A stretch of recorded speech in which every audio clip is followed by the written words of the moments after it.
रहा हूं क्योंकि मुझे आज उस बात को समझाने की जिम्मेदारी दी गई है जिसके बारे में सुनकर बड़े बड़े के चेहरे से मुस्कुराहट गायब हो जा रही है। हमारी इस जीएसटी की क्लास में आपका स्वागत है।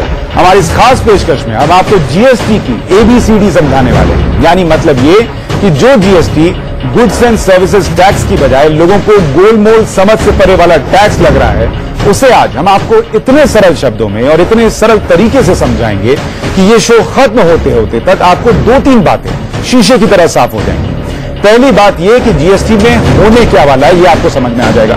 दूसरी बात यह कि जीएसटी में आपके लिए फायदा क्या है, और तीसरी बात जो आपको शीशे की तरह साफ हो जाएगी वो ये कि जीएसटी का जो फायदा आपको मिलना चाहिए अगर वो नहीं, शीशे की तरह साफ हो जाएगी वो ये कि जीएसटी का जो फायदा आपको मिलना चाहिए अगर वो नहीं मिलता है तो आप कर क्या सकते हैं। इसलिए अगले 1 घंटे के लिए पूरे परिवार के साथ हमारा ये शो देखिए, क्योंकि आप जीवन में कुछ भी खरीदेंगे तो आपको इस जीएसटी से गुजरना होगा, और इसीलिए जीएसटी की इस क्लास में आपको एक एक चीज समझनी जरूरी है। अब मैं आपको बताता हूं कि इसमें मोटे तौर पर हम आपको समझाने क्या वाले हैं। आपके सामने मैं 2 हिस्से रखूंगा जीएसटी की एबीसीडी में। इनपुट टैक्स क्रेडिट, इस बात को आपको अपने जहन में बैठा लेना है कि ये शब्द इनपुट टैक्स क्रेडिट दरअसल है क्या। ये टैक्स पर टैक्स लगने से रोकता है और जीएसटी की रीढ़ की हड्डी है। ये बात आपके जहन में बैठा लीजिए। दूसरी बात जो मैं आपको समझाने वाला हूं आज के शो में वो आपके स्क्रीन पर है, और वो है एंटी प्रॉफिटेरिंग क्लॉज।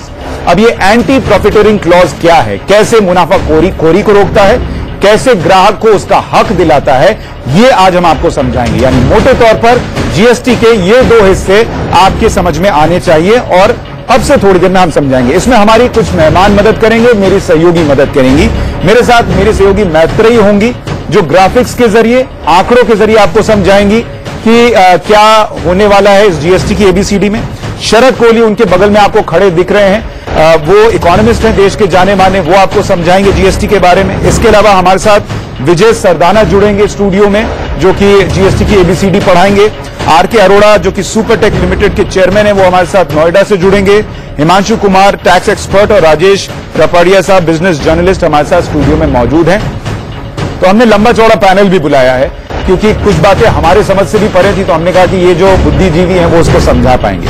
लेकिन इससे पहले कि हम पैनल के पास जाएं, ग्राफिक्स के जरिए आपको समझाएं, एक रिपोर्ट आपको दिखाते हैं कि जीएसटी को लेकर इस वक्त देश भर में चल क्या रहा है, माहौल क्या बना हुआ है।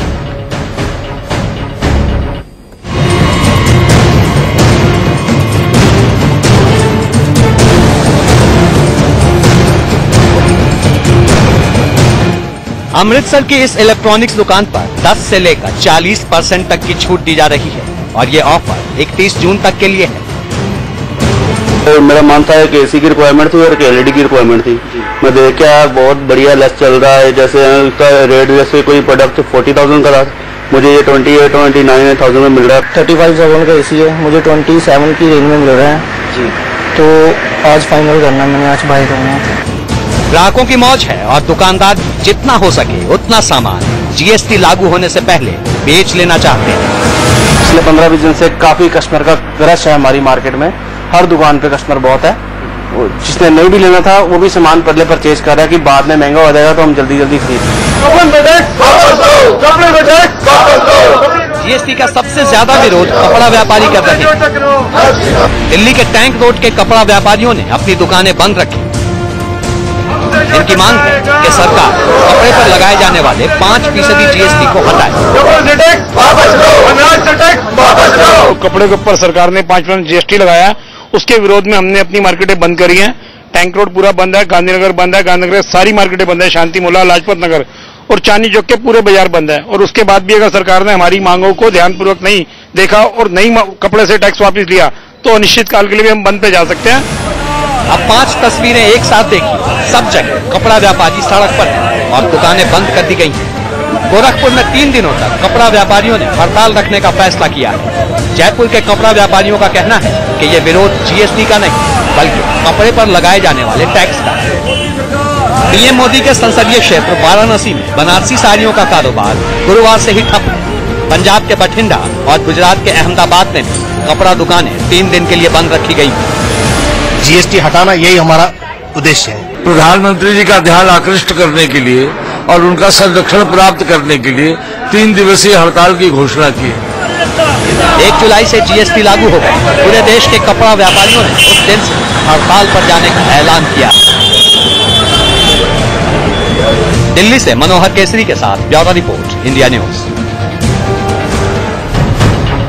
तो व्यापारी कहीं कहीं विरोध भी कर रहे हैं, लेकिन जीएसटी रुकने वाला नहीं, ये वित्त मंत्री साफ कर चुके हैं। व्यापारी अपने सीए के जरिए दूसरे लोगों से समझ लेंगे कि जीएसटी में करना क्या है, लेकिन हमारे शो में हमने तय किया है कि जो लोग ग्राहक हैं, जिनको समझ में शायद जीएसटी के बारे में नहीं आ रहा और कोई समझाने वाला नहीं, हम उनको सरल शब्दों में समझाएं कि जीएसटी का प्रभाव आम आदमी, आम ग्राहक के ऊपर क्या पड़ने वाला। और इसलिए मैं आपको फिर से याद दिला रहा हूं, 2 शब्द इस वक्त इस शो में आप ध्यान रख लीजिए जो जीएसटी का मूल है। पहला, इनपुट टैक्स क्रेडिट, जो हम आपके सामने रखने जा रहे हैं, और दूसरा ये कि एंटी प्रॉफिटरी क्लॉज क्या है। ये 2 शब्द आपके जहन में रहने चाहिए, यही 2 शब्द आपके काम आने वाले हैं। सबसे पहले हम चलते हैं मैत्रेयी के पास, क्योंकि आम आदमी को सबसे ज्यादा जरूरत जो है वो घर की पड़ती है, और मैत्रेयी जो है वो सिर्फ घर चलाने और घर संभालने में ही माहिर नहीं है, घर के बारे में समझाने में भी माहिर है। माहिर थोड़ा मैत्रेयी थोड़ा समझाइए। बिल्कुल सही सुशांत, सबसे जरूरी चीज जो है वो मकान, जिसकी चिंता आम आदमी को होती है, जो अपनी गाढ़ी कमाई जमा करके सोचता है कि मैं मकान कैसे खरीदूं।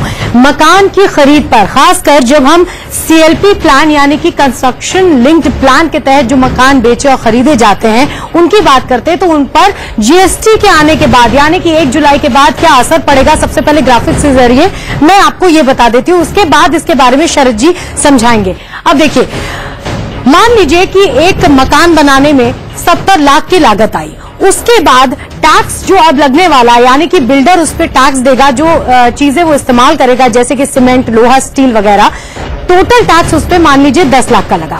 उसके बाद उसने उसमें अपना प्रॉफिट जोड़ लिया यानी कि 10 लाख और मान लीजिए उसमें जोड़ लिया गया, तो कुल जो लागत आई उस मकान की वो आ गई 90 लाख। अब सीएलपी प्लान में 12% जो है वो जीएसटी लगेगा।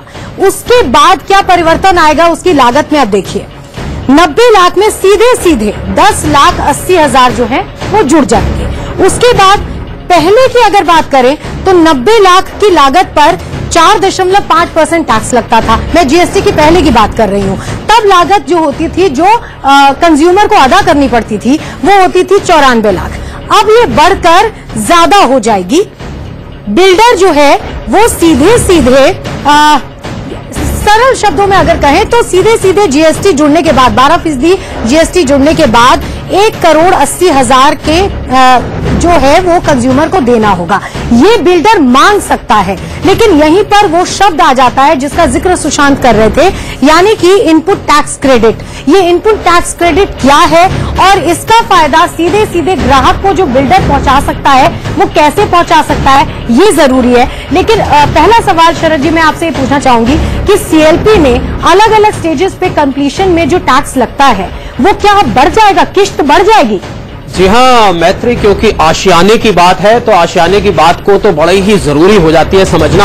और जो किस्त, बिल्कुल आपने ठीक कहा, जो किस्त अभी तक लोग देते थे अपने मकान पर, आपने सुना होगा कि फ्लोर डलने पे 20%, फिर छत डलने पे और 20%, टाइलों लगने पे इतने, तो वो किस्तों में मकान लिया जाता था जिसको आप कंस्ट्रक्शन लिंक कह रही हैं जी। उसके ऊपर पहले 4.5% सर्विस टैक्स में अबेटमेंट को घटाकर उस पर लगता था। अब वो जीएसटी के अंतर्गत 12% हो गया है, तो लोगों में एक हड़कंप समझ गया है कि क्या साहब हमारा जो टैक्स था, जो हमारी किस्त थी वो बढ़ जाने वाली है। जी हाँ, वो किस्त जरूर बढ़ जाने वाली है, उस पर 12% अवश्य लगेगा। परंतु समझने वाली बात इसमें क्या है कि जो बिल्डरों को जो मकान बना रहा है उसने सीमेंट खरीदा, उसने स्टील खरीदा, उसने टाइल्स खरीदी, उसने इलेक्ट्रिसिटी फिटिंग्स खरीदी, दुनिया भर का सामान मकान में लगता है। उस मकान के ऊपर जो उस बिल्डर ने मैत्री टैक्स दिया, उस टैक्स का बेनिफिट अब वो बिल्डर जो आपसे वसूल रहा है उसमें ले सकता है। इसी को हम इनपुट टैक्स क्रेडिट कहते हैं। तो उस इनपुट टैक्स क्रेडिट का जो बेनिफिट है, जो उसका फायदा है, वो ग्राहकों तक पहुंचाना मैत्री अब उसके लिए जरूरी हो जाएगा। अगर वो ऐसा नहीं करता है तो फिर हम आगे इसकी बात करेंगे कि उसके साथ क्या होने वाला है। मैं यही पूछने वाली थी कि अगर मान लीजिए कि किसी कंज्यूमर को ये पता चल जाता है कि बिल्डर जो है ये हमें इसका फायदा नहीं दे रहे हैं, ज्यादा पैसा हमसे वसूल रहे हैं, तो उसके पास ऑप्शन क्या है? मैत्री, मैं थोड़ा सा रोक रहा हूं, कोहली जी इसका जवाब दें उसके पहले। कोहली जी, आपने जो अभी समझाया उसको मोटे तौर पर अगर हम इस तरीके से समझें, इनपुट टैक्स क्रेडिट जिसको हम कह रहे हैं, कि जब भी कोई घर बन रहा है, क्योंकि हम घर का एग्जांपल दे रहे हैं, उसमें बहुत सारी चीजें लगी, सीमेंट लगा, सरिया लगा, टाइल्स लगी, जैसा आपने कहा, उस पर भी बिल्डर टैक्स दे चुका है। अब जब वो घर बेच रहा है और जो 12% का जीएसटी लगा रहा है फ्लैट के ऊपर, उसमें पहले ही वो 10 लाख जो टैक्स था वो दे चुका है। तो सरकार क्या करेगी कि वो पूरा 12% टैक्स 90 लाख रुपए पे न लेके जो टैक्स वो पहले दे चुका है उसको माइनस कर देगी, और इसीलिए ग्राहक को पैसा कम चुकाना पड़ेगा अगर बिल्डर वो उसको फायदा पहुंचाना चाहे तो। सही सुशांत, सरकार कम नहीं करेगी, बिल्डर को ये खुद कम करना पड़ेगा। देखिए, सरकार ने यही कहा है कि जो जीएसटी आ रहा है वो, जैसे कि आपने शुरू में बताया कि जो इनपुट टैक्स रेट है वो जीएसटी की रीढ़ की हड्डी है, उसकी बैकबोन है। अगर हम इनपुट टैक्स रेट को जीएसटी में से हटा दें तो जीएसटी इतने काम की चीज नहीं रहती, बल्कि घातक चीज बन जाती है। पर क्योंकि इनपुट टैक्स रेट है तो ये बिल्डर खुद अपने उसमें से घटाकर और लोगों को उसका फायदा पहुंचाए। अगर वो फायदा नहीं पहुंचाता है, जैसे कि मैत्री ने सवाल किया था कि अगर उसको लगता है कि मेरी किस्त बढ़ गई है, तो उस ग्राहक को, मान लीजिए मैत्री आप ग्राहक हैं, उस ग्राहक को जाके बिल्डर साहब को कहना चाहिए कि साहब देखिए, हमने सुना है इस कार्यक्रम के माध्यम से कि इनपुट टैक्स क्रेडिट आपको मिल रहा है, आपके सीमेंट पे, आपके स्टील पे, आपकी ईंटों पर, आपके सब चीजों पर, उसका फायदा क्या आप हमें नहीं पहुंचाएंगे? आपने कीमत जो बढ़ा दी है वो टैक्स क्या आप अपनी जेब में डाल रहे हैं? और अगर आप जेब में डाल रहे हैं तो आप बिल्कुल चेतन हो जाइए, क्योंकि एंटी प्रॉफिटेरिंग क्लॉज जो है सरकार ने इसमें डाल दिया है, आप उसके अंतर्गत पकड़े जा सकते हैं। तो मुझे ऐसे पूरा विश्वास है कि बिल्डर जो है इस एंटी प्रॉफिटेरिंग क्लॉज को ध्यान में रखते हुए ग्राहकों को फायदा अवश्य पहुंचाएंगे। अगर आप कहें तो मैं एंटी प्रॉफिटेरिंग क्लॉज को थोड़ा मैं उस पर आऊंगा सर, हम एंटी प्रॉफिटेरिंग क्लॉज पर भी आएंगे, लेकिन मोटे तौर पर यह समझ लीजिए कि टैक्स पे टैक्स नहीं देना होगा। सरकार को आप जितना टैक्स दे रहे हैं ठीक है, और जो है आप उसके अलावा टैक्स देने की जरूरत नहीं है। आप सर कुछ जोड़ना चाह रहे हैं इसमें? देखिए, आज जो भी कंज्यूमर्स ने एग्रीमेंट साइन किया है बिल्डर के साथ, कंज्यूमर्स जितने भी रियल एस्टेट बायर्स हैं उनसे मेरा निवेदन है कि आप अपने एग्रीमेंट्स को वापस निकालें। उसमें आप उसकी कॉस्ट ब्रेकअप देखें कि उसमें कितना टैक्स अभी आप दे रहे हैं। उसके बाद जो नया, मान लीजिए कि आपकी फिनिश प्रॉपर्टी पे 12% टैक्स लगता है, और आपको यह भी पता है कि सीमेंट, स्टील वगैरह ये सारी जानकारी आज कंज्यूमर के पास है। ठीक है, जब बिल्डर मकान बना रहा है तो वो सीमेंट भी खरीद रहा है, स्टील भी खरीद रहा है, उस पर उसने 5% टैक्स दिया है जब उसने खरीदा। जब वो आपको दे रहा है तो उसमें वो 12% आपसे चार्ज कर रहा है। टेक्निकली बिल्डर को जो उससे सीमेंट वाले ने पहले 5 या 8% जो टैक्स लिया है वो नहीं लेना, उसको नहीं, वो माइनस करना है टेक्निकली। ठीक है, तो 12 माइनस 8 जो इफेक्टिव टैक्स रेट बढ़ा वो सिर्फ 4% का होना चाहिए। तो ये मेरा रिक्वेस्ट है सारे कंज्यूमर्स को, रियल एस्टेट बायर्स को, कि ये जो शेड्यूल में टैरिफ दिए हुए हैं आप उनको पढ़ें, आपके जो जो मकान में कंस्ट्रक्शन लगी है उसकी एक एस्टिमेटेड वैल्यू निकालें, वो उसको माइनस करें। और पहले अगर आप 4.5% टैक्स दे रहे थे, अब 12 है, 12 में से 5 घटा दीजिए 7.5 के आसपास, 7 में से 4.5 आप पहले ही दे रहे थे, जो नेट इफेक्ट आएगा वो आपका 3-4% के आसपास आएगा, 12% नहीं आएगा। ये थोड़ा सा कैलकुलेशन और रिफाइन होगा जब आप उसको कैलकुलेटर के साथ लेके बैठेंगे। हमारे साथ आर.के. अरोड़ा साहब भी हैं, जो चेयरमैन है सुपरटेक लिमिटेड के, सुपरटेक लिमिटेड के चेयरमैन है आर.के. अरोड़ा साहब। आर.के. अरोड़ा साहब, सीधा सवाल यह है कि क्या बिल्डर ये फायदा जो है वो ग्राहक तक पहुंचाने के लिए तैयार होंगे या एंटी प्रॉफिटेरिंग क्लॉज की जरूरत पड़ेगी?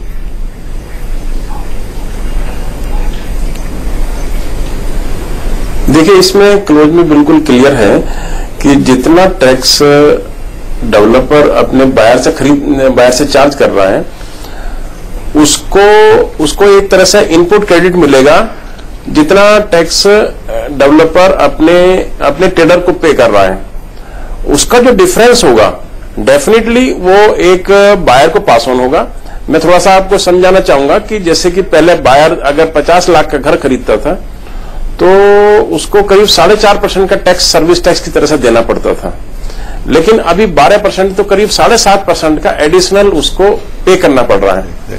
लेकिन पैरेलली अगर डेवलपर अपने वेंडर से माल खरीद रहे हैं तो उसका इनपुट क्रेडिट उसको एक तरह से वहां मिल रहा है, उसको वो जो टैक्स बायर से ले रहा है उसको वहां जमा ना करके उसको इनपुट क्रेडिट की तरह से यूज कर रहा है। तो ओवरऑल प्रोजेक्ट में हम ये कैलकुलेट करेंगे कि कितना सेविंग उसमें निकल के आता है। डेफिनेटली वो जो सेविंग होगी वो सेविंग एज इट इज अपने बायर को ट्रांसफर करी जाएगी। ठीक है, तो ऐसे में राजेश जी एक बात समझाइए कि क्या फिर ऐसे में अगर आपने कुछ तय नहीं किया कि कितनी सेविंग आप ग्राहक को देंगे, तो फिर तो हम बिल्डर पर निर्भर हो जाएगा ग्राहक की कौन कितना देता है। देखिए, ये सारी ये बातें जो है ना, कितना पास होगा कितना नहीं होगा, ये सब हवाई बातें हैं। अच्छा, प्रैक्टिकल ग्राउंड में आज तक किसी निर्माता ने जो टैक्स कंसेशन आज तक मिलते रहे हैं पास नहीं किया है। एक दूसरी बात यह है कि इसमें एक एक्सक्लूशन क्लॉज भी होता है। सर्विस टैक्स रिफंडेबल नहीं है, सर्विस टैक्स तो लग गया। मकान की कॉस्ट में जो ट्रांसपोर्ट हो रहा है, क्या उसके दाम गिरने वाले हैं या बढ़ने वाले हैं, तय से होगा। उस पर सर्विस टैक्स लगेगा, उस पर नाना प्रकार के टैक्स लगेंगे। आरटी टैक्स की सेवा ले रहा है, उस पर सर्विस टैक्स लगेगा। तो सर्विस टैक्स की जो मार है, एंड ऑफ द डे निर्माता के पास 100 कारण है कि मेरी लागत बढ़ गई है, मुझे इतना फायदा नहीं हुआ है, मैं अपना प्रॉफिट रिटेंशन करूंगा।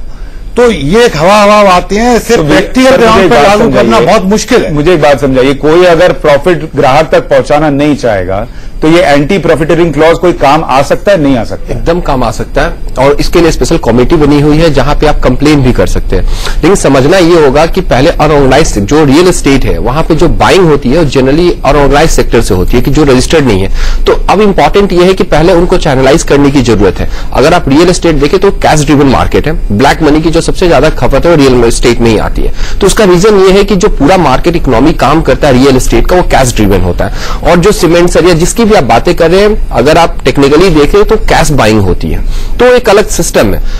तो डिपेंड ये करता है कि जो बिल्डर खड़ा है वो कैसे बाइंग करता है, और बाइंग करने में क्या जो उनके जो छोटे छोटे हैं, जैसे आप ई कॉमर्स की बात करें तो ट्रेंड चल रहा है कि जितने भी आपके छोटे वेंडर हैं उनको ऑनबोर्डिंग करें। ये रियल एस्टेट के लिए भी बहुत इंपॉर्टेंट है कि जो जितने भी जगह से वो बाइंग कर रहे हैं उनको अपने साथ ऑनबोर्डिंग करें, क्योंकि अगर इनपुट नहीं ले पाएंगे तो ऐसे में मैत्री, मुझे लगता है कोहली जी समझा सकते हैं कि जब मान लीजिए ग्राहक को पूरा फायदा नहीं मिल रहा है तो ये एंटी प्रॉफिटरिंग क्लॉज का ग्राहक इस्तेमाल कैसे कर सकता है। जी हाँ, बिल्कुल। देखिए, अभी हमने अरोड़ा साहब की बात सुनी, अरोड़ा साहब ने बड़ी ईमानदारी से ये बात कह दी कि हम जरूर इनपुट टैक्स क्रेडिट का बेनिफिट देंगे, पर हम ये मानते हैं ना मैत्री कि सबके सब हो सकता है अरोड़ा साहब जैसे ईमानदार ना हो। तो अगर वो ईमानदारी नहीं दिखाते हैं तो फिर ऐसे में क्या होगा, जल्दी से ये जान लेते हैं। उसमें यह होगा कि अगर सरकार को यह पता लग गया कि किसी की कंप्लेंट के द्वारा यह मालूम पड़ता है कि उसने जो है इनपुट टैक्स क्रेडिट का बेनिफिट अपने ग्राहक को नहीं दिया, जो ही ये पता लगेगा, एक 9 मेंबर की स्टैंडिंग कमेटी बनाई गई है। वो स्टैंडिंग कमेटी उस मामले को एक डायरेक्टर जनरल सेफ गार्ड बनाया गया, उसके माध्यम से एंटी प्रॉफिटरिंग कमेटी को रेफर कर देगी, और उसको रेफर करने के बाद उस मामले में तहकीकात की जाएगी। अगर तहकीकात में मामला पकड़ा गया कि साहब इन बिल्डर साहब ने ग्राहकों को पूरा का पूरा बेनिफिट नहीं दिया, जैसे ही वो पकड़े जाएंगे उनके ऊपर ये कार्रवाई करी जाएगी। पहले तो उनको जो पैसा था वापस करना पड़ेगा जो उन्होंने फालतू ले लिया, उसके बाद उस पर 18% ब्याज भी देना पड़ेगा, उस पर पेनल्टी भी देनी पड़ेगी, और यही नहीं, उनका रजिस्ट्रेशन भी कैंसिल किया जा सकता है। इसका मतलब यह है कि वो बिजनेस करने से ही हाथ धो बैठते हैं, ये भी एक चांस है। तो सरकार ने सब प्रोविजन किया, पर इसके लिए ग्राहकों की जागरूकता बहुत जरूरी है। उन लोगों का जाके शिकायत करना, ऑनलाइन जाके रजिस्टर करना कि देखिए साहब हमारे एक बात बताइए, 9 लोगों की कमेटी है, 9 लोगों की कमेटी देश भर से जितनी शिकायतें आएंगी वही देखेंगे? नहीं, इसको सुशांत रीजनलाइज करा जाएगा, इसको अलग अलग स्टेट्स में एम्पावर किया जाएगा, और पर सिस्टम सारा डिजिटल रहेगा, ऑनलाइन रहेगा। देखिए, सरकार का ऐसा मानना है कि कुछ महीनों में ऐसी शिकायतें आनी शुरू होंगी, एकदम खुलते ही तो शायद नहीं। राजेश जी कुछ जोड़ना चाह रहे हैं, पूछना चाह रहे हैं? मैं केवल एक सवाल मेरा ये है सब लोगों से, काउंसिल ने निर्णय कर दिया कि व्यापारी या मैन्युफैक्चरिंग दोषी है, क्या उसके काउंसिल के निर्णय को कोर्ट में चैलेंज किया जा सकता है या नहीं? और कोर्ट में चैलेंज किया जा सकता है तो इससे केवल विवाद बढ़ेंगे, जनता के हाथ में कुछ नहीं आने वाला। ठीक है सर, एक बात और मैं पढ़ रहा था कि 1 लाख इनडायरेक्ट टैक्स के केसेस ऐसे ही कोर्ट में पेंडिंग है।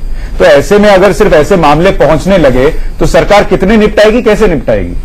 देखिए, फर्क है। सबसे इंपॉर्टेंट चीज जो जीएसटी की हमें समझनी चाहिए वो ये है कि ये एक पूरा इलेक्ट्रॉनिक सिस्टम है। दूसरा, जब बायर है, ये रिवर्स क्रेडिट सिस्टम है, आप इसको समझिए। पहले क्या होता था, मैं एज ए सप्लायर टैक्स देता था, अब क्या हो रहा है कि बायर टैक्स दे रहा है, और बायर से एज ए सप्लायर मैं चार्ज कर रहा हूं। आज बायर की मजबूरी है कि उसको बिल लेना है।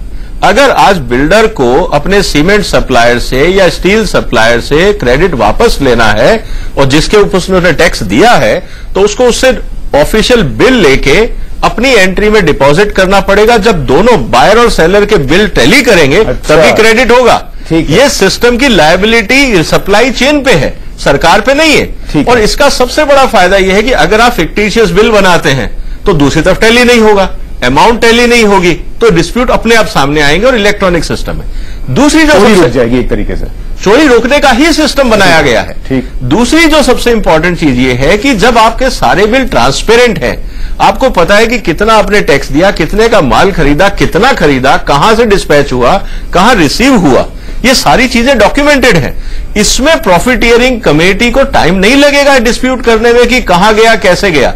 ये सिर्फ इच्छा शक्ति है। 9 लोगों की कमेटी चाहे तो रोज एक सारे डॉक्यूमेंट निकाले, कैलकुलेटर ले और आपको जवाब दे दे। तो एक काम करते हैं, जो पहले एम्बिग्विटी थी, पहले जो एक डॉक्यूमेंटेशन नहीं होता था, अब वो सब आपके सामने, आपको डिसीजन लेने। यानी बहुत कुछ डिजिटल हो जाएगा, बहुत कुछ ऑनलाइन होगा, आप देख पाएंगे पैसा कहां से आ रहा है, कहां जा रहा है, और वो पैसा ठीक से जो ब्यौरा दिया गया उस हिसाब से है या नहीं। लेकिन ग्राहकों तक फायदा पहुंचने वाली बात अभी भी अटक रही है कि वो हो पाएगा या नहीं, इस पर हम आएंगे।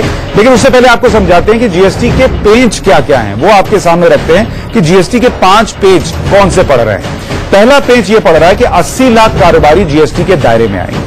अब इसमें दिक्कत क्या है, 60 लाख जो व्यापारी हैं उनके पास कहा जा रहा है कि कंप्यूटर ही नहीं है, और हम ये कह रहे हैं कि सब कुछ ऑनलाइन होगा। आखिरकार कारोबारी कंप्यूटर चलाना ही नहीं जानते, तो फिर वो ये सारी चीजें एंट्री जो है वो कैसे करेंगे। महीने में 3 बार रिटर्न फाइल करना होगा, जो कि शायद एक और दिक्कत व्यापारियों के लिए हो सकती है। साथ ही कारोबारियों के लिए सभी जानकारी कंप्यूटर पर उपलब्ध कराना मुमकिन नहीं है, कई बार ऐसा भी होता है। तो ये जो समस्याएं हैं वो जीएसटी को थोड़ा पेच उसमें क्रिएट करती है। लेकिन हम चूंकि व्यापारी पर नहीं, हम ग्राहक पर फोकस ज्यादा कर रहे हैं, इसलिए हम छोटे से ब्रेक के बाद जब लौटेंगे तो आपको और उदाहरण देकर समझाएंगे कि आप मान लीजिए कपड़ा खरीदने जा रहे हैं, आप मान लीजिए कोई घर का सामान खरीदने जा रहे हैं, तो उसमें जीएसटी आपके लिए क्या फायदा और क्या नुकसान खड़ा कर सकता है। एक छोटे से ब्रेक के बाद लौटेंगे। पेशकश में हम गुड्स एंड सर्विसेज टैक्स यानी जीएसटी को ग्राहक के लिहाज से सरल भाषा में समझाने की कोशिश कर रहे हैं कि आखिर ये है क्या। और इसमें Sharad Kohli economist, Vijay Sardana economist, RK Arora chairman Supertech limited, Himanshu Kumar tax expert और राजेश रपाड़िया साहब बिजनेस जर्नलिस्ट हमारी मदद कर रहे हैं। मेरी सहयोगी मैत्री भी हमारे साथ बनी हुई हैं। और मोटे तौर पर मैं आपको समझाऊं, जो अभी तक पहले हिस्से में हमने आपके सामने 2 बातें रखी थी, इनपुट टैक्स क्रेडिट और एंटी प्रॉफिटियरिंग क्लॉज, ये 2 बहुत अहम बातें हैं। इनपुट टैक्स क्रेडिट को अगर आप नाम में ही समझिए तो समझ में आ जाएगा। किसी भी चीज को बनाते हैं तो उसमें इनपुट होता है, रॉ मटेरियल या बहुत सारी चीजें लगती हैं।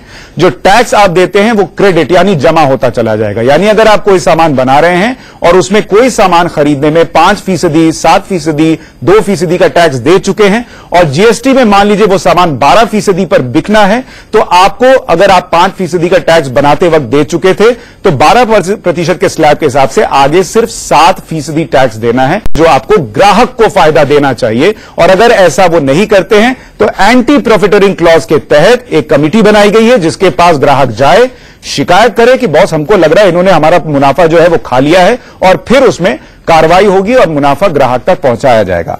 मेरे साथ मैत्री बनी है और उनके साथ शायद कोहली साहब बने हुए। मैत्री, आपने बड़े आसान तरीके से शब्दों में समझाया था कि कोई घर खरीदने जाए तो क्या होगा, उसको एक रिकैप दे दीजिए और जरा बताइए कोई कपड़ा खरीदने जाए तो क्या होगा।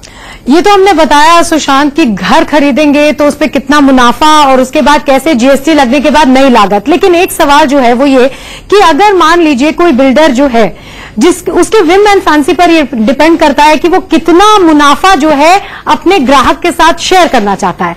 मान लीजिए उसके 100 ग्राहक हैं, उन 100 ग्राहकों में से कितने ऐसे लोग होंगे जो एंटी प्रॉफिटियरिंग क्लॉज के तहत जाकर अपना कोई ग्रीवांस है वो रजिस्टर करना चाहें। उनमें से कई ऐसे होंगे कि हम लिटिगेशन में क्यों फंसे।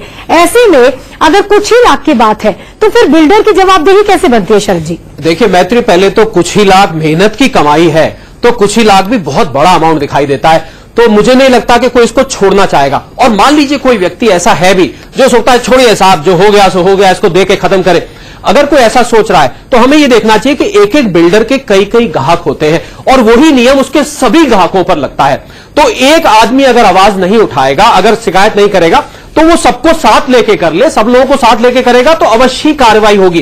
तो मेरे ख्याल से मेहनत की कमाई को छोड़ना नहीं चाहिए। मैत्री, मैं इस बात से सहमत बिल्कुल नहीं होऊंगा। बिल्कुल, तो ये चीज जो है ये अपने ग्राहकों के लिए भी हम बता दें कि कभी भी आपको ऐसा लगे 1 जुलाई के बाद, तो जरूर आप एंटी प्रॉफिटेरिंग क्लॉज का इस्तेमाल करें। ये आप ही के लिए बनाया गया है और इससे फायदा भी होगा जो धीरे धीरे पता चलेगा।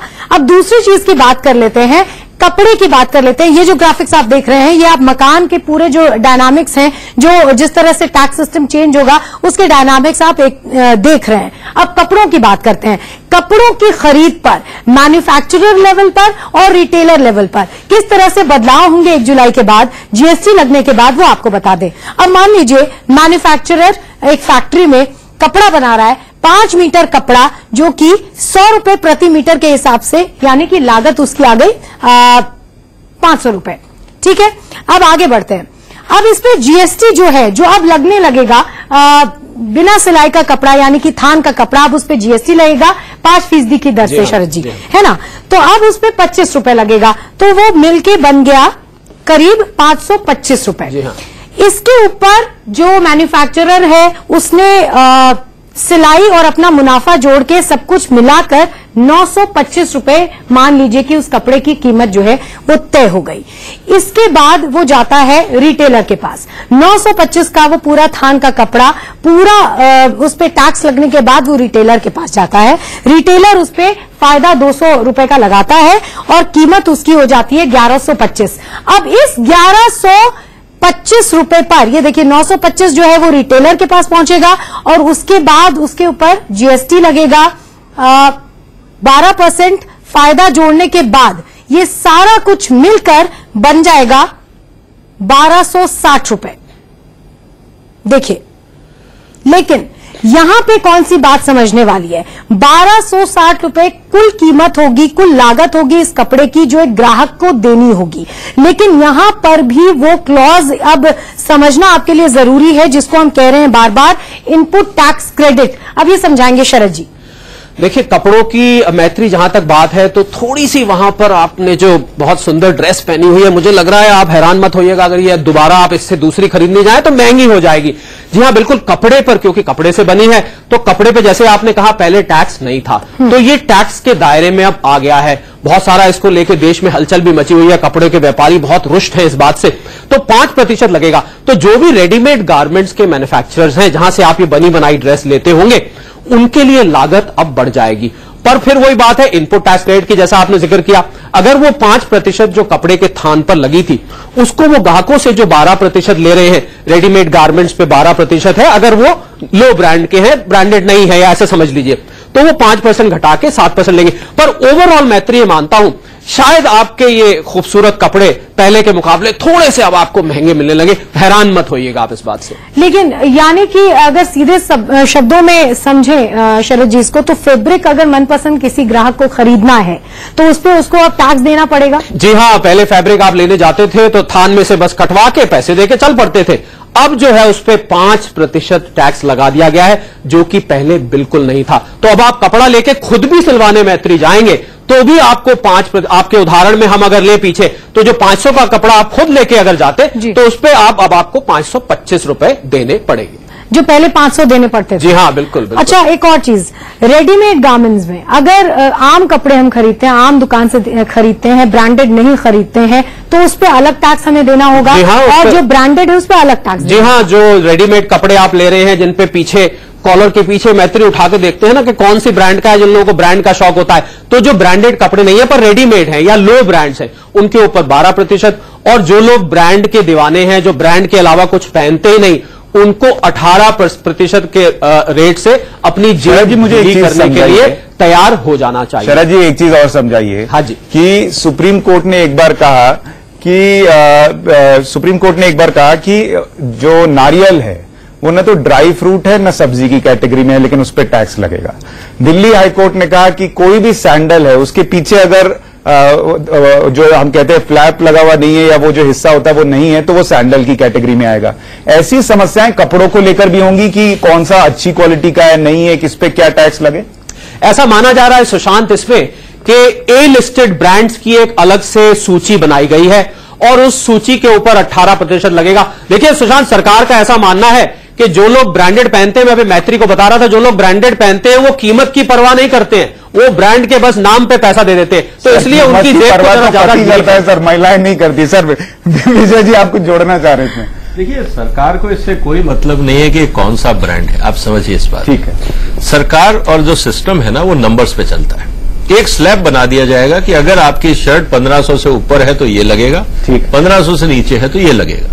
ये जितना भी सिस्टम है, देखिए आप समझिए कि ट्रेडिंग, जो आपका ट्रेडिंग सिस्टम या जो टैक्सेशन सिस्टम है, उसको ब्रांड से और नोमेनक्लेचर से, ओरिजिन से कोई लेना देना नहीं होता। एक बात मुझे बताइए, उनको अगर आप हाई वैल्यू प्रोडक्ट दे रहे हैं, शर्ट बनाने वाला हो, पैंट बनाने वाला हो, सब्जी तरकारी बेचने वाला हो, दाल बेचने वाला हो, दूध बेचने वाला हो, आपने उसके ऊपर ये जिम्मेदारी नियम के साथ, सख्ती के साथ नहीं की है कि आप जो है वो ग्राहक को प्रॉफिट जो है वो देंगे ही देंगे। अब मान लीजिए मैं देखिए कंफ्यूजन है, देखिए ग्राहक, मैं एक सवाल सुन लीजिए, मैं ये कह रहा हूं कि मैंने 1000 रुपए की शर्ट ली और मुझे ये लगता है कि मुझे वो मिलनी चाहिए थी 800 रुपए की, तो अब मैं 200 रुपए के लिए वो एंटी प्रॉफिटरिंग क्लॉज के पास जाऊं? मैं वही कह रहा हूं, आप इसको गलत कंफ्यूज मत करिए। बहुत सिंपल लॉजिक है, कहीं पे कंफ्यूजन नहीं है। हम इसको इतना कंफ्यूज करके जनता को कंफ्यूज ना सरल कर दीजिए। मैं वही कह रहा हूं, अल्टीमेटली कंज्यूमर को तो वही देना है जो एमआरपी है। आप समझिए इस बात को, अगर एमआरपी 1200 की शर्ट है तो वो इंक्लूसिव ऑफ टैक्स आपको 1200 में मिलेगी। अगर आपको नहीं पसंद, आप मत लीजिए। 1800 की शर्ट है, आप 1800 में विद टैक्स आपको 1800 में एमआरपी पे मिलेगी, आप ले लीजिए। जो डिस्काउंट रिटेलर देगा वो उसकी मर्जी है, लेकिन आपके लिए कोई रूल नहीं बदल रहा है। रूल किसके लिए बदल रहा है? जो सप्लाई चेन है। अभी क्या हो रहा है कि अगर मान लीजिए मैं कपड़ा बना रहा हूं, आप शर्ट बना रहे हैं, आप रिटेलर को दे रहे हैं, वो कंज्यूमर को दे रहा है, ये सप्लाई चेन है। ये आइसोलेटेड गेम नहीं है। जो जीएसटी है वो सप्लाई चेन पे लगता है। आपने 5% लिया, मैंने टेलर से करवाया काम, उसको मैंने सर्विस टैक्स भी लिया उससे, जो भी मैंने जमा कराया, जो फाइनल प्रोडक्ट है, जो फाइनल डिस्पैच होता है फॉर कंजम्पशन, जो फाइनल वैल्यू एडिशन हो रही है, उस पे अगर मान लीजिए 18% टैक्स और आज तक मैं 12% डायरेक्टली इनडायरेक्टली दे चुका हूं, तो मैं इनपुट क्रेडिट 12% मुझे मिलेगा एज ए फाइनल पर्सन। मैं कस्टमर से 18 ले रहा हूं, सरकार के खाते में जमा करा रहा हूं। हर जगह कंज्यूमर को जाके एंटी प्रॉफिटिंग करने की जरूरत नहीं है। ये एक एक्सक्लूसिव इश्यू है, वो भी कहां पे?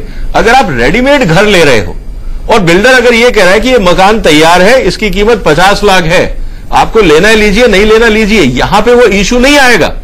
प्रॉब्लम कब आती है? व्हेन आप अभी आ रहे हैं, आप नॉन टैक्स रेजिम में जीएसटी से माइग्रेट हो रहे हैं जीएसटी रेजिम में। अभी तक आप दे रहे थे 4.5%, अब लग रहा है बिल्डर पे 12%। वहां पे ये इश्यू है, ये हर जगह इश्यू नहीं है। तो जो आप ट्रांजिशन फेज में हैं, वहां पे ये कैलकुलेशन में थोड़ी सी दिक्कतें हैं, क्योंकि वो एग्रीमेंट बदल जाएगा। राजेश जी, ये इतना कंफ्यूजिंग नहीं है जितना हम प्रोजेक्ट करने की कोशिश कर रहे हैं। देखिए, आप ग्राहक के पॉइंट ऑफ व्यू से सोचें या व्यापारी, अल्टीमेटली छुरी पपीते पे गिरे, पपीता छुरी पे गिरे, बात एक ही है, ग्राहक को जीएसटी पूरा जो फ्रेमवर्क है उसमें केवल ग्राहक को ही मरना है। अच्छा, पहले सर्विस टैक्स। अब मैं आपको एक स्टूडेंट का उदाहरण देता हूं। स्टूडेंट 1 लाख रुपए जो बड़े हायर क्लासेस में एमबीए कर रहे हैं, इंजीनियरिंग कर रहे हैं या मेडिकल की शिक्षा ले रहे हैं, वो आज की डेट में मेस पर और खाने पर, हॉस्टल का किराया और खाने पर करीब 1 लाख रुपए खर्च करते हैं। आज की डेट में वो केवल 3% है। 1 जुलाई के बाद उस पर 18% लगेगा। एक स्टूडेंट जो 0 पैसा कमाता है, केवल उसके जीएसटी के कारण 15,000 रुपए का एक्स्ट्रा बोझ पड़ेगा। ये कौन देगा भाई उसको? कंज्यूमर को तो कुछ नहीं मिल रहा। जो इनपुट और आउटपुट कर रहे हैं वो तो मैन्युफैक्चर जाने, वो तो ले गया, दे नहीं दे। इस पूरे जो सिस्टम है उसका सबसे खराब पार्ट है जो इनपुट आउटपुट का मिलान करना, पटान करना। ये केवल मैन्युफैक्चरर और व्यापारियों के हित की चीज है, कंज्यूमर के हित की बात नहीं है। कंज्यूमर को तो दे नहीं है, ठीक है, क्योंकि ये इनडायरेक्ट टैक्स है। इनडायरेक्ट टैक्स लगता किसी पे दूसरा करता है। डायरेक्ट टैक्स वो होता है जिस पर लगा है वो पे करता है। इस सरकार को ये सोचना चाहिए कि इकोनॉमिक्स ये कहती है कि इनडायरेक्ट टैक्स हमेशा एंटी पीपुल, एंटी पेयर होता है। इस बात को गवर्नमेंट भूल गई। जब भी इनडायरेक्ट टैक्स इस सिस्टम में बढ़ेंगे, सबसे ज्यादा अफेक्ट, अब शैम्पू गरीब भी यूज करता है, ब्रेड वो भी खाता है, बिस्कुट वो भी खाता है। आज तक उन पर टैक्स कम थे, अब टैक्स उन पर ज्यादा। हिमांशु जी, क्या ऐसे में जो हम ग्राहक को समझा रहे हैं उसमें ग्राहक को बस आंख मूंद के जो अब मिलता जाए वो लेते जाना है क्या? नहीं, देखिए ऐसा नहीं है। अगर आप पूरे सिस्टम को देखें तो इनपुट एक बहुत इंपॉर्टेंट है। पहले आप कोई भी प्रोसेस करते थे उसमें वैट, एक्साइज, अलग अलग डिफरेंट टाइप की चीजें लगती थी। पहली चीजें स्मूथ हो जाएगा, आपका ट्रांसपोर्टेशन बहुत आसान हो जाएगा, चाहे जैसा उन्होंने शैम्पू का बताया, बिस्किट का बताया, हर चीज में वहां एक ट्रांसपोर्टेशन भी कॉस्ट है। तो जो मूवमेंट की कॉस्टिंग थी वो भी बहुत ड्रास्टिकली रिड्यूस होगी। अगर आप देखिए कि एक बंगाल से कहीं चलता है और बिहार की तरफ जाता है, उसको लगभग 12 से 15 दिन लग जाता है उसका ट्रेवल टाइम।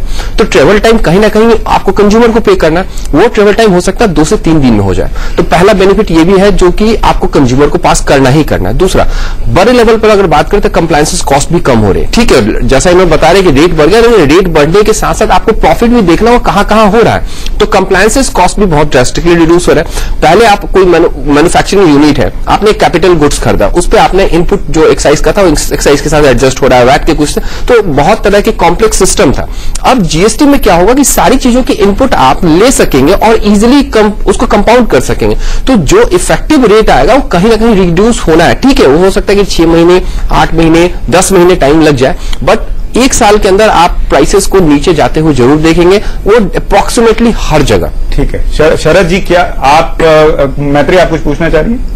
हाँ, मैं सुशांत, आपने कहा ना कि महिलाओं को पैसे की चिंता नहीं होती है, लेकिन मैं आपको बता दूं, अगर महिलाओं को पैसे की चिंता नहीं होती तो एंड ऑफ सीजन सेल में इतनी भीड़ नहीं होती, क्योंकि महिलाएं हमेशा इस चीज के प्रति बहुत ज्यादा चिंता नहीं है, वो सेल देखकर आकर्षित हो जाती है, वो सेल भले 5% की भी हो। एक चीज उससे जुड़ी हुई शरद जी मैं आपसे पूछना चाहूंगी, और क्योंकि अभी इस तरह की सेल कई जगह लगी हुई भी है और महिलाएं जब कपड़े खरीदने जाती हैं, और हम कपड़ों के मुद्दे पे बात भी कर रहे हैं, तो जो सेलर्स हैं वो ये करते हैं कि जैसे मान लीजिए 1200 का कोई कपड़ा है, उस पे 50% डिस्काउंट है, वो अब 600 का है, तो 600 का जब वो बिल देने के लिए जाते हैं तो उसमें 5% का वैट जोड़ दिया जाता है।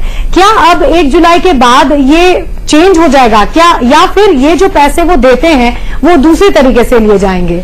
नहीं मैत्री, जो बिल आपको दिखेगा, बिल थोड़ा सा उसका फॉर्मेट जरूर बदल जाएगा, पर बिल तकरीबन वैसा ही दिखेगा। जैसे मान लीजिए आप अपने ही शहर से कुछ लेने जा रहे हैं दुकान पे, तो उस पे आपको CGST, SGST लिखा दिखेगा। जैसे आपने कपड़े की बात करी और मान लीजिए वो रेडीमेड गारमेंट है, तो 6% CGST, 6% SGST आपको उस पर लिखेगा। बाकी इनवॉइस लगभग आपको वैसे ही दिखाई देगी। और डिस्काउंट की आप चिंता मत करिए, जो डिस्काउंट दुकानदारों को देना है वो देते रहेंगे, उसके बिना उनका गुजारा नहीं चलने वाला है। तो ये महिलाएं सुन के काफी खुश हो जाएंगी कि डिस्काउंट का सीजन जो है वो यथावत इसी तरह चलता रहेगा और उसका फायदा जो है ग्राहकों को मिलेगा। ठीक है, एक और चीज जो हम दर्शकों को समझाना चाह रहे हैं, और वो जीएसटी में होने जा रहा है, वो ये कि अगर ये जो पूरा चक्र बता रहे थे राजेश जी कि किस तरीके से चक्र होगा, यहां से निकलेगा वहां जाएगा, अगर वो चक्र जो है वो पूरा नहीं होता, कहीं भी टैक्स की चोरी होती है या फिर कहीं पर भी अगर जमाखोरी होती है, तो उसको कैसे रोका जा सकता है, अगर वो हम ग्राफिक्स के जरिए दिखा सकें कि जीएसटी का चक्र जो है वो क्या है। मैन्युफैक्चरर सबसे पहले है जो कि सामान बना रहा है, उसके बाद अगर आप देखें तो होलसेलर आता है जिसके पास वो सामान पहुंच रहा है, होलसेलर से फिर डीलर के पास पहुंच रहा है, डीलर से होता हुआ वो रिटेलर तक पहुंचता है, और जब वो रिटेलर के पास पहुंचता है तो उसके बाद ग्राहक के पास पहुंचता है।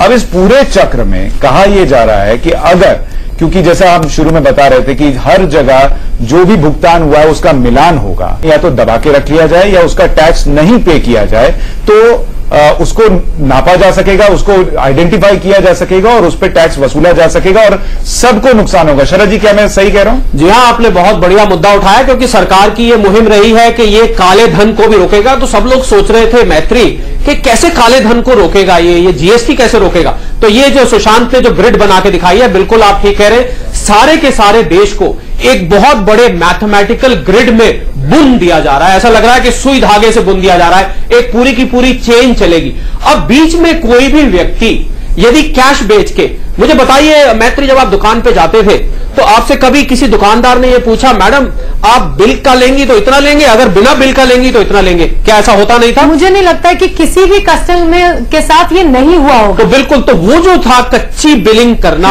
या कच्ची पर्ची पे बेचना या अपना विजिटिंग कार्ड निकाल के उसके पीछे अमाउंट लेके आपको रिसीव कर देना, इस काम पे अब लग रहा है दिक्कत आने वाली है। क्योंकि वो जो मैंने मैथमेटिकल चक्र की बात करी, मैथमेटिकल ग्रिड की बात करी, जो पूरे देश में बिछाई जा रही है, उसमें बीच में कोई भी व्यक्ति यदि उसको तोड़ने की कोशिश करता है, तोड़ने से मेरा मतलब है कि बीच में वो कैश सेल करके और बाहर हो जाने की कोशिश करता है, तो वो डिजिटल सिस्टम उसको फौरन इंडिकेट कर देगा और सरकार इस पे नकेल कसेगी। उस व्यक्ति को पकड़े जाना पहले से ज्यादा, कहीं ज्यादा सुशांत आसान हो जाने वाला है। ठीक है विजय जी, मुझे एक चीज समझाइए कि मोटे तौर पर जैसा सर भी कह रहे थे कि ग्राहक को तो छुरी जो है वो तरबूज पे गिरे या तरबूज छुरी पे गिरे, ग्राहक को तो नुकसान होना है, लेकिन सरकार का जो अपना जमा खाता है, जो उसका अकाउंट है, वो बढ़ता जाएगा क्योंकि जो चोरी टैक्स की होती थी वो रुक जाएगी इस चक्र में, ये हम कह सकते हैं? जी नहीं, देखिए निश्चित रूप से देखिए आप समझिए इस बात को कि इतना आप क्या समझते हैं कि ये दुनिया में जो व्यापार होता है वो आइसोलेशन में होता है? क्या कंपटीशन नहीं है बाजार में? अगर आज मुझे बाजार में जाना है, एक ग्राहक है वो ये देखता है क्वालिटी बराबर है, रेट कम ज्यादा है, तो वो डिसाइड करता है। आज भी आपको कंपनियां क्यों डिस्काउंट दे रही है 40%, 30%? कोई सरकार ने कहा है देने के लिए, क्यों दे रही है कंपटीशन में? इस बात को आप समझिए। देखिए इकोनॉमी को समझना इतना आसान नहीं है कि आपने कह दिया ऐसा ही होगा, सब चोर है, ऐसा नहीं चलता है। जब आप वैल्यू चेन की बात कर रहे हैं, चाहे वो बिल्डर हो, चाहे कपड़े वाला हो, चाहे वो चटनी बनाने वाला हो, चाहे कार बनाने वाला हो, अगर उसको सप्लाई चेन में एग्जिस्ट करना है बाजार में, उसके पास दो ही रास्ते हैं। एक तो जब उसने माल खरीदा उसको टैक्स दे के ही माल मिलेगा, पहली बात, ये पहली बार हो रहा है। आज तक क्या होता था कि मेरे को माल देना है, अब कस्टमर से मैं पहले टैक्स ले रहा हूं, सप्लायर जो है वो आपका टैक्स लेके जमा करा रहा है सरकार में, आप जाके क्रेडिट क्लेम करिए। अगर आप बिल मेंटेन नहीं कर रहे, आपको क्रेडिट नहीं मिलेगा, तो नुकसान किसका हुआ? खरीदार का हुआ, सप्लायर का नहीं हुआ। अब जो भी व्यापारी खरीदार है, क्योंकि उसको रॉ मटेरियल पे माल बनाना है, ये उसकी जिम्मेवारी है कि अपने बिल संभाल के रखे। जब वो बिल संभाल के रखेगा, एंट्री करेगा, तभी तो उसको क्रेडिट मिलेगा। ठीक है। तो अब उसकी कोई इंटरेस्ट नहीं है कि वो फिक्टिशियस बिल बनाए, क्योंकि एक तो टैली नहीं होंगे। अगर वो टैली नहीं होंगे और उसको अगर क्रेडिट लेना है तो डॉक्यूमेंटेशन बराबर होगा। अगर मान लीजिए मुझे पता है कि मेरा 50, मान लीजिए उसमें मेरा 5% मार्जिन है, सबका उतना ही है क्योंकि टैक्स रेट सेम है। अब आप ये नहीं कह सकते कि हरियाणा का अलग है, पंजाब का अलग है, country wide tax rate same है। तो दुनिया में मैन्युफैक्चरिंग कॉस्ट सेम हो गई अगर एफिशिएंसी है तो। इसका मतलब जो एफिशिएंट मैन्युफैक्चरर्स हैं उनका मार्जिन बढ़ेगा, टैक्स रेट सेम है। अब फोकस होगा एफिशिएंसी पे, अगर आपको अपना मार्जिन बढ़ाना है तो। जब आप एफिशिएंट होंगे, मार्जिन बढ़ाएंगे, तो आपके पास दो ही तरीके एक्स्ट्रा प्रॉफिट करने के, या तो आप अपनी गुडविल बनाइए कस्टमर में, ब्रांड बिल्डिंग पे फोकस करिए, या आप अपनी एफिशिएंसी बढ़ाइए। और वो टैक्स चोरी करके प्रॉफिट बढ़ाना बंद हो जाएगा। मैत्री कुछ और समझाना चाह रही मेरे ख्याल। बिल्कुल, ये ऑटोमेटिक चेक की तो हम बात कर ही रहे हैं, लेकिन हमने मकान और कपड़े की बात कर ली, रोटी की बात हमने अभी तक नहीं की, यानी कि रेस्टोरेंट्स की बात नहीं की। रेस्टोरेंट्स पर और उनके खाने पर क्या असर पड़ेगा जीएसटी लगने के बाद, ये एक बार जल्दी से समझा दूं मैं आपको। 75 लाख या उससे कम की आमदनी वाले जितने रेस्टोरेंट्स हैं, उन पर अब जीएसटी की दर जो है वो 5% सी लगेगी 1 जुलाई के बाद से। नॉन एसी जो रेस्टोरेंट्स हैं उनमें अब 12% टैक्स लगेगा, देखिए। और उसके बाद एसी रेस्टोरेंट्स जो हैं उनमें 18% लगेगा, और 5 स्टार होटल्स में अब 28% की दर से 75 लाख से ऊपर का बता रही है। बिल्कुल, मैं 75 लाख से ऊपर का बता रही हूं। तो ये हम ग्राफिक्स के जरिए दिखा रहे हैं, आप नोट भी कर सकते हैं। आप किस तरह के रेस्टोरेंट्स में जाते हैं तो आप चेक भी कर सकते हैं, जो बिल आपके पास आते हैं उसमें आप चेक कर सकते हैं कि किस दर से टैक्स क्या लिखा हुआ है, या आपके पास भी ये होना चाहिए। अब शरद जी से आपसे मैं सवाल ये पूछना चाहती हूँ कि अगर मैं पॉपुलर या बड़े रेस्टोरेंट्स में जाती हूँ अब, तो क्या उसके लिए ज्यादा पैसे देने पड़ेंगे? जी हाँ, अगर वो रेस्टोरेंट साल की 75 लाख से ऊपर, क्योंकि देखिए जो 75 लाख से और उससे नीचे के हैं उनके लिए सरकार ने कॉम्पोजिशन स्कीम निकाली है। उनको ये कहा है कि साहब आप ना ग्राहक से चार्ज करिए, ना उस इनपुट टैक्स क्रेडिट का फायदा उठाइए, आप सीधा सीधा अपनी जेब से 5% जमा करके और चैन की नींद सोइए। मैं माफी चाहूंगा शरद जी, टैक्स घटे या बढ़े, मेरे पास वक्त बिल्कुल घट गया, खत्म हो गया, बचा ही नहीं है, इसलिए हमें कार्यक्रम खत्म करना होगा। लेकिन हमने मोटे तौर पर कोशिश की कि ग्राहक के लिहाज से आपको समझ में आ पाए कि जीएसटी आएगा, बहुत सारी चीजों के दाम घटेंगे, बढ़ेंगे, लेकिन आपका अपना अधिकार है, उसका भी इस्तेमाल कीजिएगा। हमारे इस खास पेशकश में इतना कर सकते हैं।